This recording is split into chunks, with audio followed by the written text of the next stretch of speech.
আনন্দমেলা ৫ই মার্চ ২০২৫ সংখ্যাটা নিয়ে আপনাদের সামনে আজকে হাজির হয়েছি।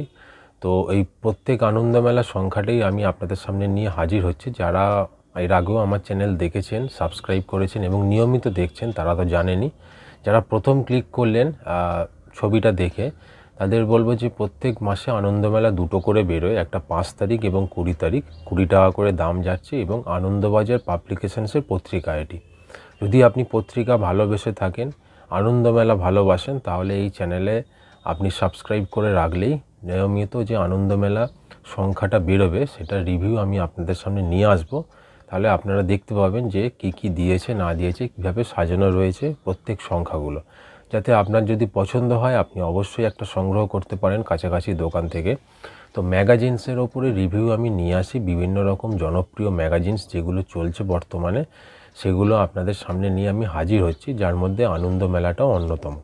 তো এবারের এই আনন্দমেলাটা ৫ই মার্চ ২০২৫ সংখ্যা, যেখানে জিম করবেট ১৫০ একটা বিশেষ, অর্থাৎ জিম করবেটের ওপরে একটা বিশেষ প্রতিবেদন রয়েছে। এছাড়া পাঁচমিশালি ৫টা গল্প রয়েছে, অন্যান্য নিয়মিত বিভাগ যা যা থাকে সেগুলোও রয়েছে। তো একে একে আপনাদের সামনে আমি তুলে ধরবো, দেখা যাক তাহলে এবারে সংখ্যাটা কি আছে। আনন্দমেলা ৫ই মার্চ ২০২৫ সংখ্যা সূচিপত্রটা দেখব।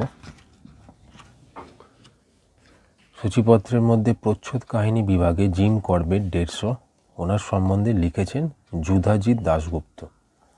৫টা গল্প যেটা রয়েছে, পাগলা দাদু, আগুন পোকা দেবরাজ চক্রবর্তীর লেখা, টুয়াং অনিমা এসের লেখা, ভালোবাসার টানে শিবনাথ বন্দ্যোপাধ্যায়ের লেখা, মালতী পরমার্থ বন্দ্যোপাধ্যায়ের লেখা, কে বলে সে নেই স্মৃতিকণা রায়ের লেখা।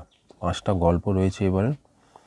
আশ্চর্য বিভাগ, বেড়ানোর বিভাগ, ধারাবাহিক উপন্যাস যেটা আর্যভট্টের বুদ্ধিশুদ্ধি কৃষ্ণেন্দু মুখোপাধ্যায়, এটাও চলছে। খেলাধুলার বিভাগ আর অন্যান্য নিয়মিত বিভাগ রয়েছে।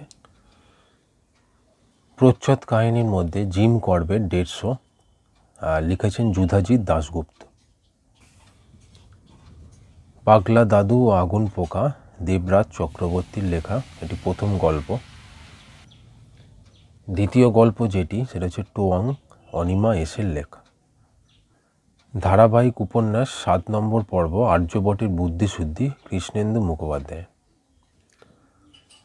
তৃতীয় গল্প ভালোবাসার টানে শিবনাথ বন্দ্যোপাধ্যায়ের লেখা। চতুর্থ গল্প মালতী পরমার্থ বন্দ্যোপাধ্যায়ের লেখা। এবং ৫ নম্বর গল্প কে বলে সে নেই স্মৃতিকণা রায়ের লেখা। এই ছিল আনন্দমেলা পত্রিকাটার রিভিউ। কেমন লাগলো অবশ্যই কমেন্টে জানান, আর পছন্দ হলে লাইক সাবস্ক্রাইব করতে অবশ্যই ভুলবেন না। আর দেখতে থাকুন নিউ ম্যাগাজিনস চ্যানেলটি। ধন্যবাদ।